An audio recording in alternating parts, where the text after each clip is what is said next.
Hari ini mari berikan kemuliaan untuk Tuhan kita. Haleluya. Saya percaya semua kita bersukacita karena hati yang gembira adalah obat yang manjur. Bisa katakan amin. Puji Tuhan. Nah, Bapak Ibu Saudara yang diberkati Tuhan, pagi hari ini kita akan belajar lagi dari kebenaran firman Allah. Saya berbicara dari hal harga sebuah waktu. Harga sebuah waktu. Karena waktu itu sangat berharga sekali hari-hari ini. Harga sebuah waktu. Haleluya. Puji Tuhan. Nah, kalau kita memperhatikan situasi yang terjadi hari-hari ini, tahun 2020 sudah berlalu dan kita sudah masuk tahun yang baru. Tahun 2021 ada banyak suka dan duka kita alami selama tahun 2020. Kita sudah di hari terakhir bulan pertama tahun 2021. Kita akan memasuki bulan yang kedua. Saya percaya pertolongan Tuhan bagi kita selalu ada. Bisa berkata amin. Nah, Bapak Ibu Saudara, perhatikan di slide ini. Tentu selama kenangan di tahun 2020 menghiasi perjalanan hidup kita, sekalipun kita harus menghadapi realita kehidupan, apakah itu menyenangkan atau membuat kita susah, tetap kita jalani. Karena Tuhan tidak pernah berjanji laut selalu tenang, langit selalu biru, terkadang ada kabut, terkadang ada gelombang. Itu realita yang terjadi. Namun sadar atau tidak sadar, kalau kita bisa ada di tahun 2021 atau bisa masuk tahun 2021, semua itu karena anugerah Tuhan. Amin. Semua karena anugerah Tuhan. Sementara teman-teman kita, saudara-saudara kita yang tidak kita prediksi akan meninggalkan kita terlebih dahulu, meninggal dunia, mereka sudah dipanggil oleh Tuhan. Tetapi kalau Tuhan izinkan hari ini kita masih hidup, itu karena anugerah Tuhan. Patutlah bersyukur karena anugerah Tuhan. Tadi sudah panjang lebar Pak Rudi bersaksi, kalau bukan Tuhan dia tidak bisa mengalami pertolongan Tuhan. Semua karena Tuhan. Haleluya. Nah, Bapak Ibu Saudara, untuk itu apa yang perlu kita persiapkan dan apa yang patut kita renungkan. Perhatikan. Untuk itu apa yang perlu kita persiapkan dan apa yang patut kita renungkan untuk menjalani tahun 2021.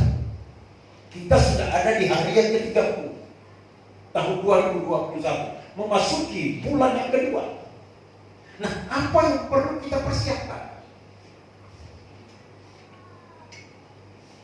Pertama, menghargai waktu. Bisa berkata amin.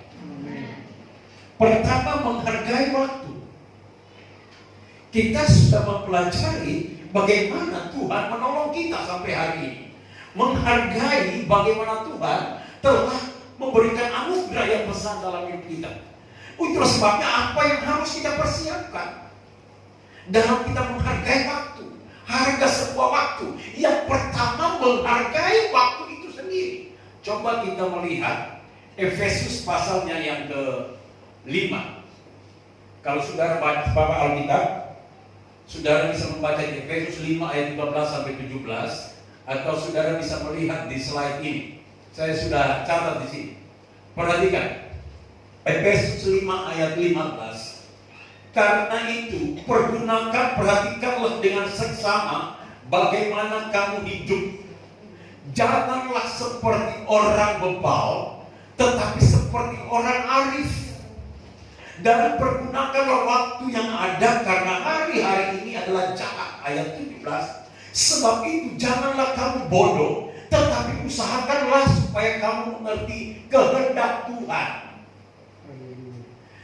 Bagaimana kita menghargai waktu? Kenapa? Alkitab berkata, perhatikanlah dengan seksama bagaimana kamu hidup. Jangan seperti orang bebal, tetapi seperti orang arif. Untuk kita menghargai waktu, kita memperhatikan keadaan sekarang di mana kita hidup. Coba perhatikan zaman sekarang kita hidup. Makanya Alkitab dengan jelas, perhatikanlah dengan sesama bagaimana kamu hidup. Janganlah seperti orang bebal. Orang bebal itu sudah tahu, tapi tidak mau tahu. Bagaimana kamu hidup? Pergunakanlah waktu yang ada karena apa? Karena hari-hari ini, waktu-waktu ini adalah waktu yang jahat. Jahatnya di mana, Pak Pendeta? Corona belum selesai. Makin hari makin meningkat. Corona belum selesai, banjir di mana-mana. Banjir belum selesai, tanah longsor di mana-mana. Tanah longsor, banjir, corona belum selesai, gempa bumi di mana-mana. Karena penggenapan dari firman ini, karena hari-hari ini adalah hari yang jahat. Sebab itu jangan kamu bodoh, kata firman Allah. Tetapi usahakanlah supaya kamu mengerti kehendak Tuhan.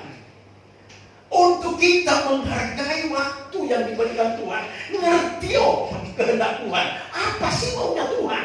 Apa sih rencana Tuhan bagi saya? Mari kita mengerti kehendak Tuhan.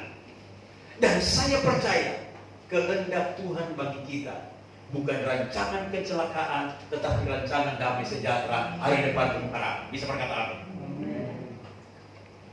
Di waktu-waktu ini Tuhan mau supaya kita jangan bodoh, jangan bebal.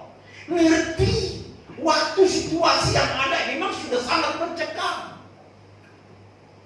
Tetapi Tuhan katakan, jangan bodoh.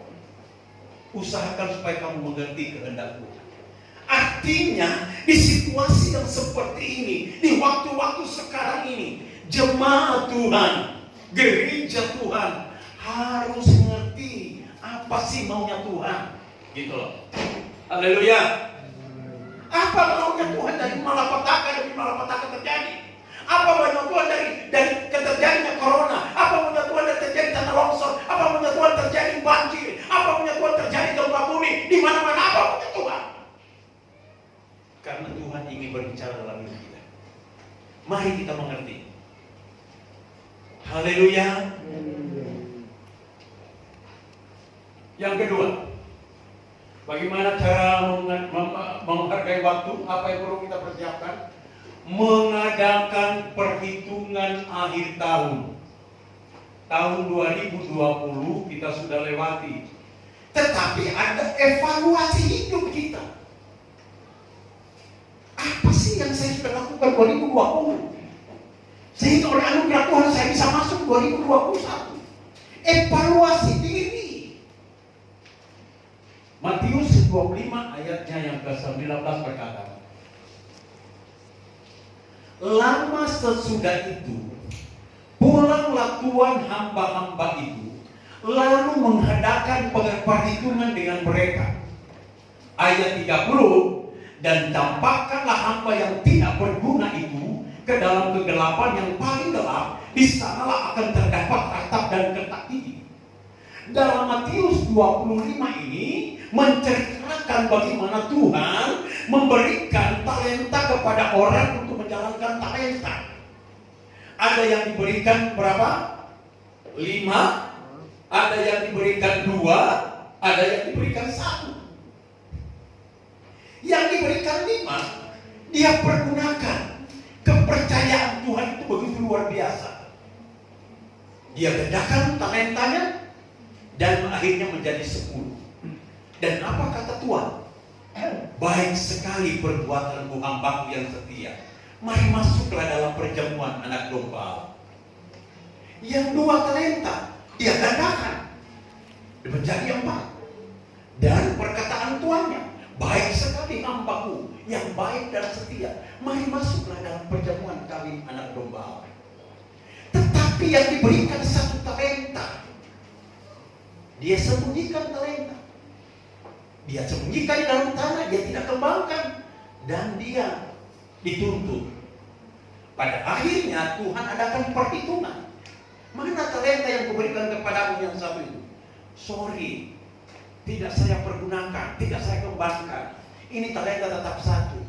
Apa yang terjadi? Ayat itu berkata, dan campakkanlah hamba yang tidak berguna itu di laut kegelapan yang paling gelap. Di sanalah akan terdapat ratap dan adil. Saudara, saya berbicara dari hal mengadakan perhitungan akhir tahun, evaluasi hidup. Apa yang sudah kita kerjakan untuk Tuhan di tahun 2020? Apa yang sudah kita berikan untuk Tuhan, kita lakukan untuk Tuhan di tahun 2020? Seharusnya itu menjadi evaluasi diri kita, supaya apa? Ketika Tuhan datang misalnya pada tahun 2021, kita sudah siap dan kita masuk di dalam perjamuan anak domba Allah. Bisa berkata amin. Tahun demi tahun, mengakhiri tahun, memasuki tahun, kita harus ada evaluasi diri. Haleluya. Mengadakan perhitungan, karena Tuhan pasti akan adakan perhitungan dengan kita. Evaluasi diri. Kalau mau diberkati di 2021, koreksi diri 2020. Apa yang Anda sudah lakukan untuk Tuhan? Masih menghitung-hitungan dengan Tuhan? Harta itu pada hari kemurkaan sebentar, harta itu nggak ada gunanya sama sekali. Yang menyelamatkan itu kebenaran. Amin, saudara. Jangan adakan saudara perhitungan yang terlalu hitung-hitungan dengan Tuhan, tetapi evaluasi diri. Kenapa? Karena akhir hidup kita Tuhan akan mengadakan perhitungan. Seharusnya di dalam setiap kita memasuki tahun baru atau meninggalkan tahun lama, ada evaluasi diri. Mengadakan perhitungan akhir tahun. Makanya Tuhan tuntut dari 3 orang yang menjalankan talenta ini. 5 hamba yang baik masuk. 2 diberikan 2 hamba yang baik masuk. Yang 1 diberikan talenta, tidak mau melakukannya. Dia hamba yang jahat, dilemparkan dalam kegelapan yang paling gelap, yaitu neraka kekal. Nah, Bapak Ibu Saudara, kita sudah ada di hari ke-30 tahun 2021. Seharusnya kita mulai berhitung, apa sih saya sudah lakukan untuk Tuhan?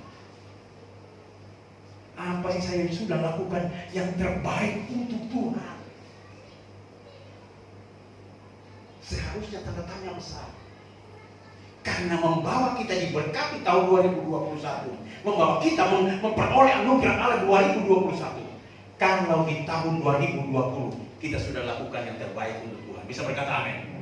Artinya 2020 menabur yang baik, 2021 akan menuai yang baik. Haleluya. Ya. Mati.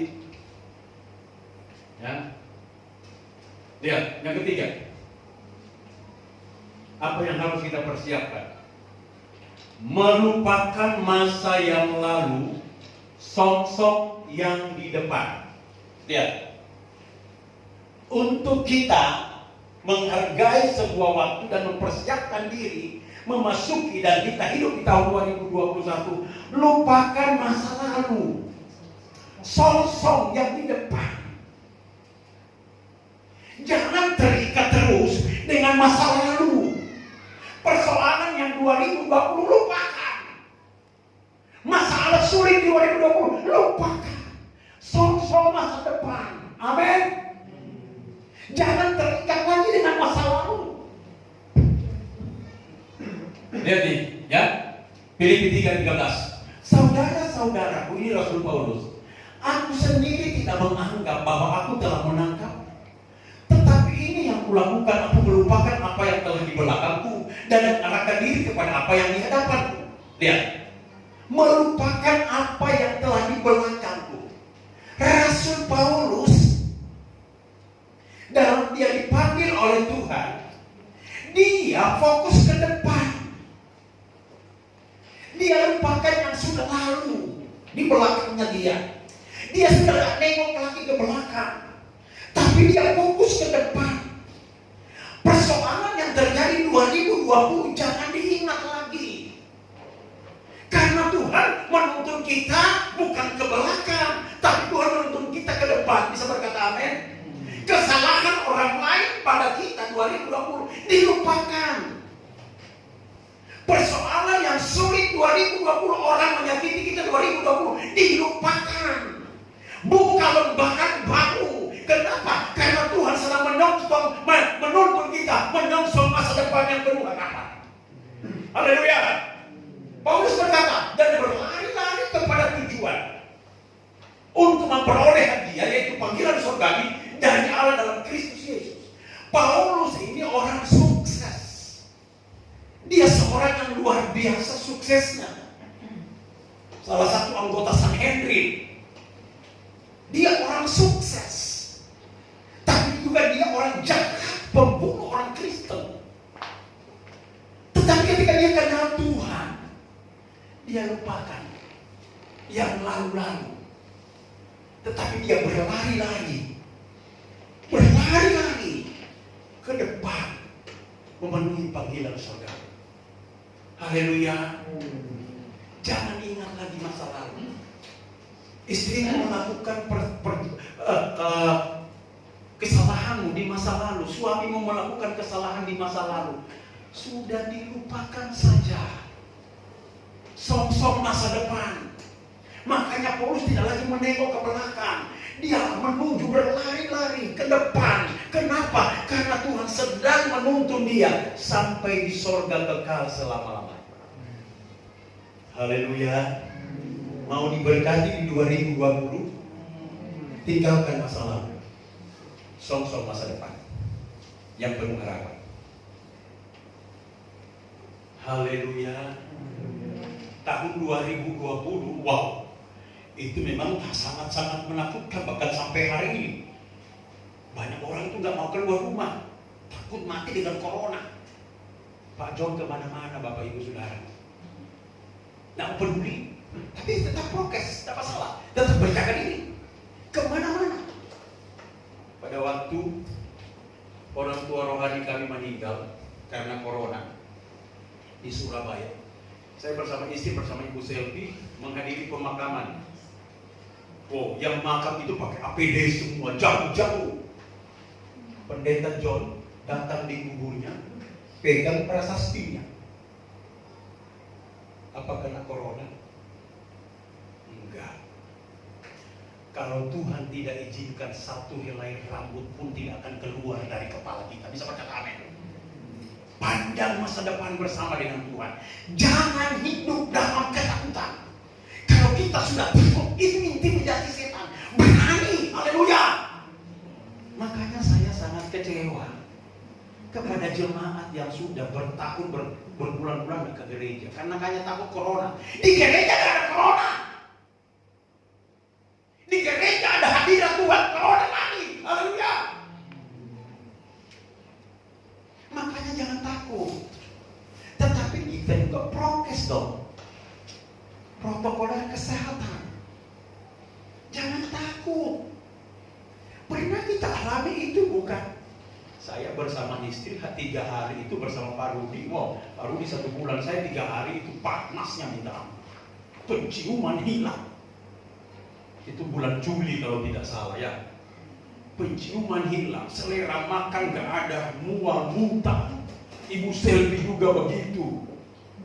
Oh haleluya. Tetapi kami pandang kekuatan Tuhan. Hanya 3 hari lepas, corona hancur. Amin saudara. Jangan hidup dalam ketakutan.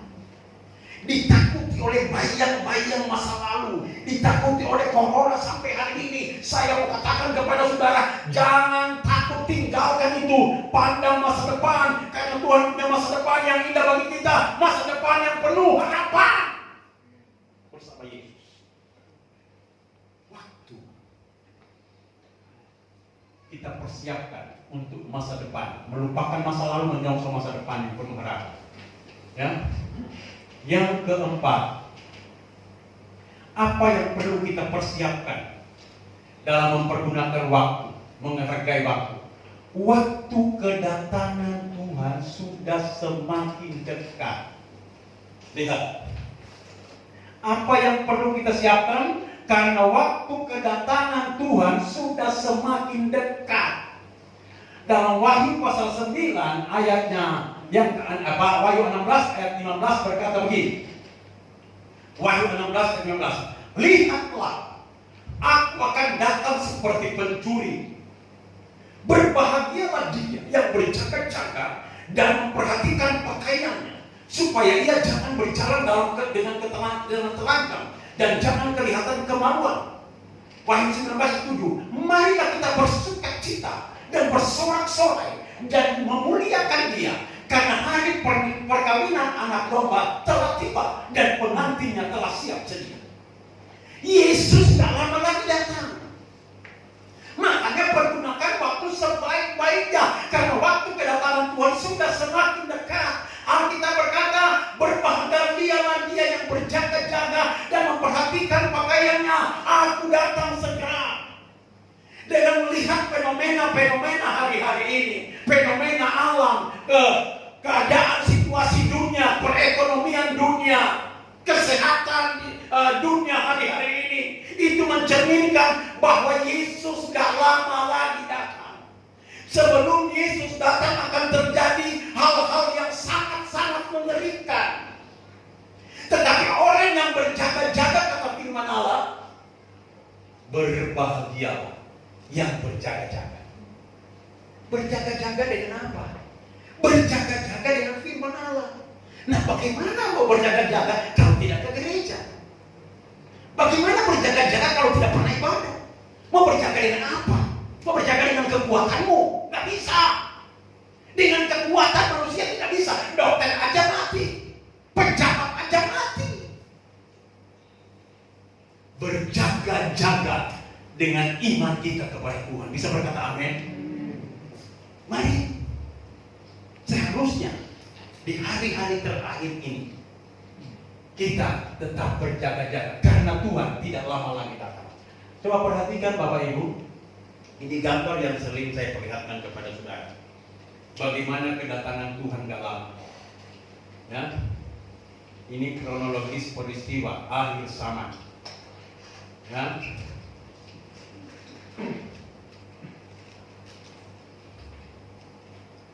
Ini salib itu pada waktu Yesus lahir dan mati, umur 33,5 tahun.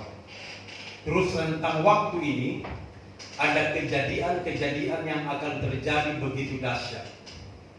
Kalau kita nggak berjaga-jaga, bisa habis di tengah jalan. Tapi coba perhatikan, ya. Ini Yesus datang pada kali yang kedua. Nah, meterai pertama kita sudah belajar, ini sudah dibuka. Dan kejadian-kejadian aneh sudah terjadi.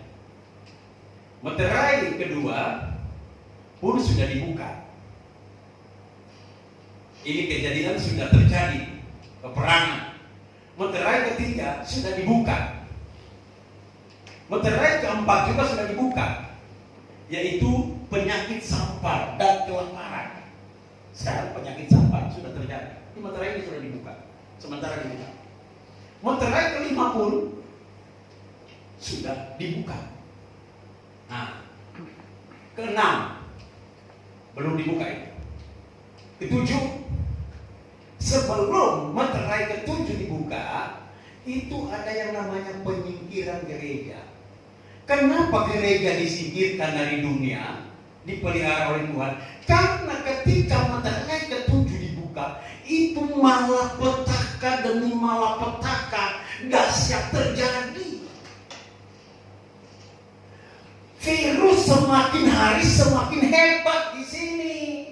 Makanya gereja disingkirkan dulu supaya tidak mengalami malapetaka di sini. Terus malapetaka yang berikut adalah peniupan sangkakala pertama. Dahsyatnya kalau saudara baca kitab Wahyu. Begitu juga malapetaka yang kedua. Begitu dahsyat. Malapetaka ketiga, malapetaka keempat ditiup persis masa pemerintahan antikristus. Kemudian di saat pemerintahan antikristus, sangkakala yang ini. Di sini terjadi pemisahan gereja, mana gereja sempurna, mana gereja tidak sempurna. Kemudian di sini sebelum antikristus datang, gereja itu disingkirkan. Kenapa disingkirkan? Karena akan terjadi masa antikristus 3,5 tahun yang sangat mengerikan. Jadi ada pemisahan, pemeteraian gereja, dan juga ada gereja yang disingkirkan. Nah, gereja yang disingkirkan di sini adalah gereja yang dipisahkan di sini. Gereja yang penuh Roh Kudus. Kalau gereja sudah penuh Roh Kudus, dia tidak akan menghadapi malapetaka, tapi dia masih ada di dunia. Karena malapetaka, meterai ketujuh, peniupan sangkakala pertama, kedua, ketiga, dan keempat, itu dahsyatnya minta ampun. Tapi gereja sempurna, saudara dengan saya, tidak akan mengalami itu. Walaupun kita masih ada di dunia. Kenapa?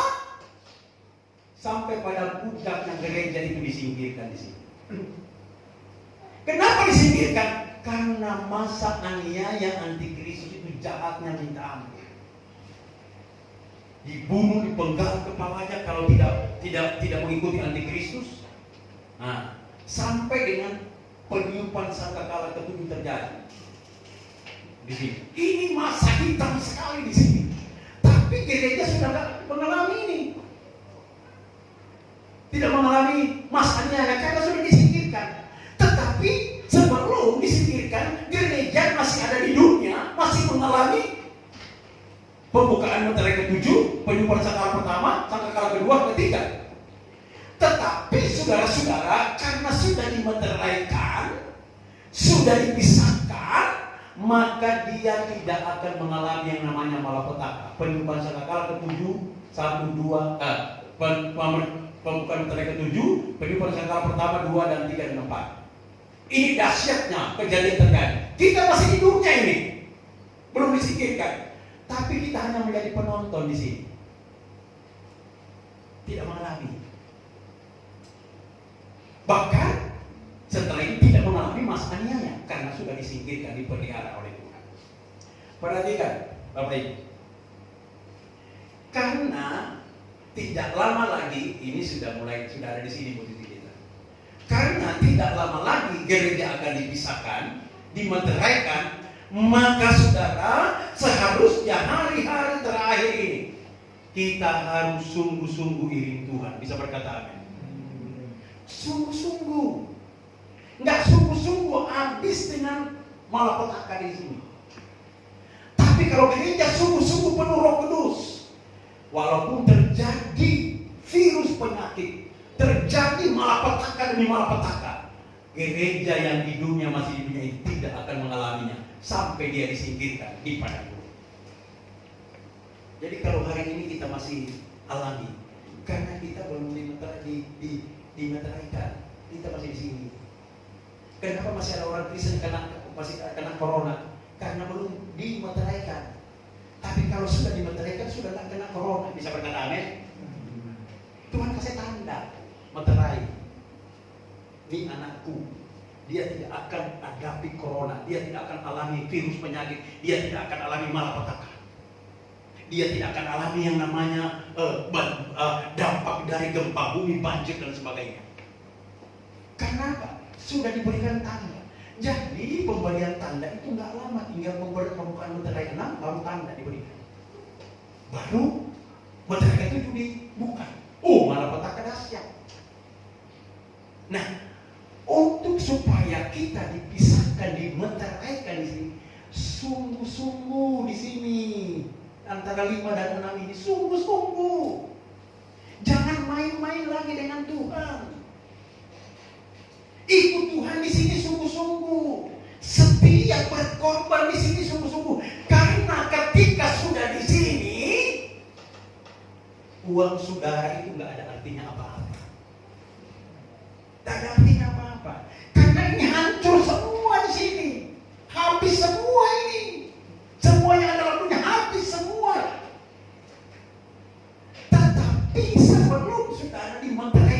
atau saudara disingkirkan, mari lakukan yang terbaik Tuhan hari-hari. Bisa berkata amin?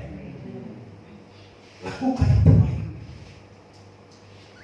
Ibadahmu sungguh-sungguh, cintamu kepada Tuhan sungguh-sungguh, pengorbananmu kepada Tuhan sungguh-sungguh. Tadi Pak Rudi singgung masalah perpuluhan.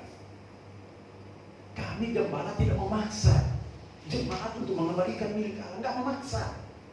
Itu adalah dasar dari hati yang sungguh. Dikatakan oleh Pak Rudi bahwa Pak Rudi mau memberikan korban persepuluhan milik Tuhan, tapi istrinya tak mau. Saya katakan kepada beliau, omong dengan istri atau melakukan firman. Kalau mau lakukan firman, lakukan. Biarlah itu kata istri pusing amat. Haleluya. Sebab ada yang bilang katanya, oh kalau memberi perpuluhan harus setuju dengan istri. Iya kalau istri seiman. Kalau istri tak seiman, kapan mau beri perpuluhan? Mau beri di sini? Tolak. Nggak ada gunanya lagi, tolak. Tinggal waktu ini loh. Hati-hati. Kami ingatkan, saudara tidak memberi persembahan pun, tidak memberi milik Allah, kami hamba Tuhan tetap dipelihara oleh Tuhan. Bisa berkata amin? Bukti apa?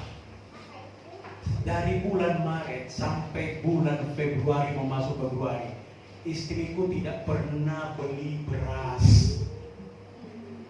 Orang kirim beras berton-ton. Bahkan masih ada super 10 dos di kantor saya. Tuhan siapkan bagi hamba Tuhan, asalkan melayani sungguh-sungguh.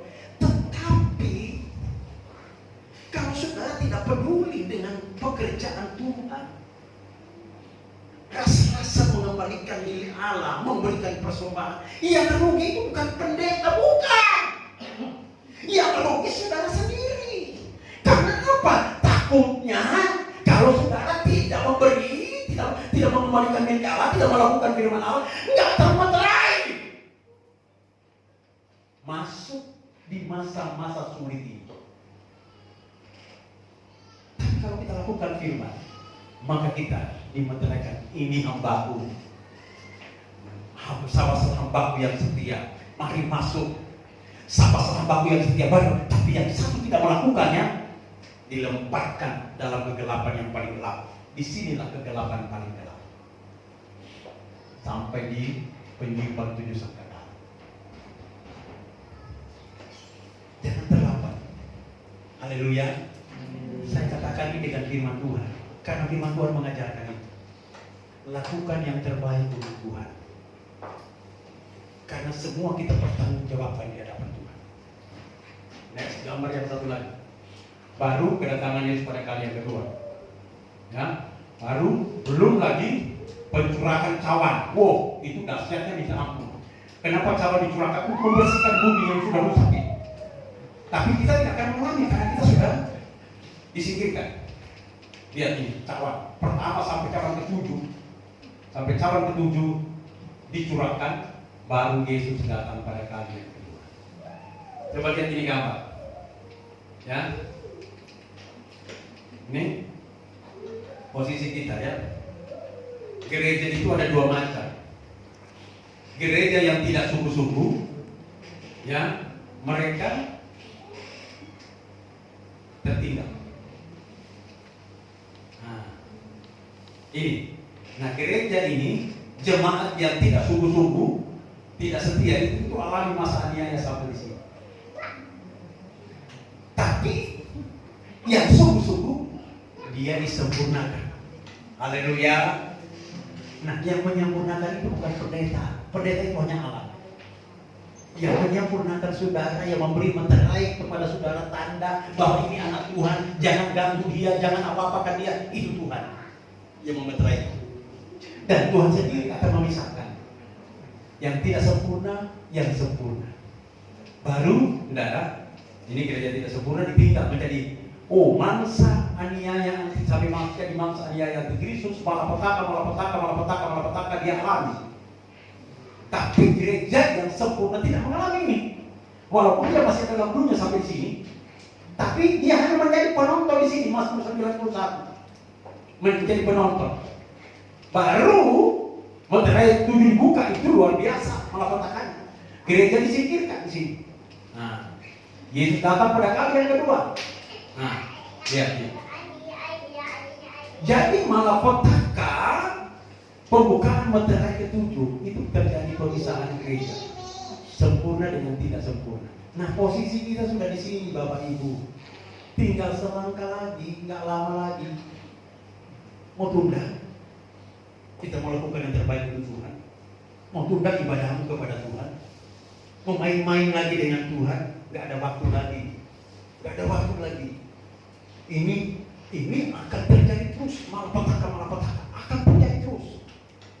Tetapi kalau kita sudah di sini, dimeteraikan, malapetaka di sini sampai sini, kita tidak akan mengalami, bahkan kita akan disingkirkan menjelang masa pemerintahan Antikristus sampai Yesus datang pada kami. Makanya Amsal berkata begini, Amsal 11, pada hari kemurkaan apa saudara? Harta apa? Tetapi itu. Haleluya. Mari, nggak lama lagi lakukan yang terbaik untuk Tuhan. Ya, lihat ini, tolong ini malapetaka. Video ini saya pernah kirim ke saudara. Klik di tengahnya. Lihat, malapetaka tidak disadari, tiba-tiba tsunami datang. Lihat ini mobil terbawa arus oleh tsunami. Harta nggak ada gunanya sama sekali. Lihat ini harta tidak berguna sama sekali. Mobil mewah, mobil murah, semua habis. Ini video asli. Mau bangga dengan apa harta? Gak ada gunanya. Bahkan 11.000 orang mati.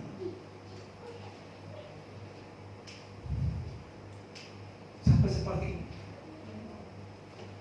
Belum lagi bagaimana banjir bandang. Saya belum install videonya. Ini perkampungan, kota habis.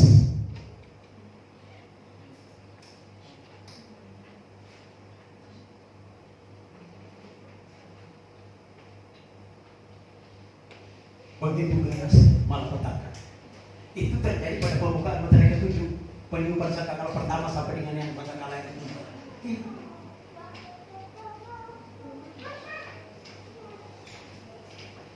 Saudara mau katakan bahwa dikasih kesan aman-aman? Tidak ada tempat di dunia ini yang aman. Tidak ada. Hanya ada di kaki Tuhan yang aman. Bisa berkata amin. Tidak ada tempat yang aman. Makanya mari saya memacu saudara, lakukan ini, ya, lakukan ini. Pergunakan waktu sebaik-baiknya. Kalau waktu bekerja dengan sebaik-baiknya. Waktu istirahat dengan sebaik-baiknya. Waktu ibadah sebaik-baiknya. Bisa berkata amin. Atur sedemikian rupa. Kalau di gereja kita saudara datang hanya hari Minggu, sebenarnya itu kurang sekali. Nah, karena hanya datang hari Minggu, sudah tambah ibadahmu di rumah, berdoa di rumah sungguh-sungguh. Sebelum buka toko, adakan hubunganmu dengan Tuhan. Cari Tuhan sungguh-sungguh. Pergunakan waktu bekerja sungguh-sungguh, waktu istirahat sungguh-sungguh, waktu ibadah sungguh-sungguh. Supaya ketika malapetaka datang, kita sudah termeterai dan tidak mengalami malapetaka itu, tapi dilindungi dan diberkati oleh Tuhan. Saya mau katakan kepada saudara, ada lebih ganas lagi dari virus corona yang akan terjadi. Ada lebih ganas lagi dari banjir. Ada lebih ganas lagi gunung meletus. Ada lebih ganas lagi gempa bumi. Ada lebih ganas lagi kejadian-kejadian yang aneh di dalam dunia. Tapi kalau jemaat Tuhan sudah termeterai, semua malapetaka boleh terjadi, tetapi dia tetap hanya menjadi penonton. Kok bisa? Kok bisa? Kita tidak pernah mengalami karena sudah dimeteraikan oleh Tuhan. Sampai kepada puncaknya adalah penyingkiran gereja kepada Guru. Bisa berkata amin? Dan tanda-tanda ini sedang kita alami. Kita lihat dan kita sedang menonton. Kenapa? Kenapa kita sedang menonton? Karena sudah ada meterai dalam hidup kita. Mari perjelas lagi meterai itu dalam hidup kita, supaya kita dipelihara oleh Tuhan di saat-saat situasi yang sulit. Bisa berkata amin? Tanda-tanda telah nyata, hujan akhir telah tiba. Tutuplah kita pergi dan nyanyikan pujian. Glory bagi Yesus.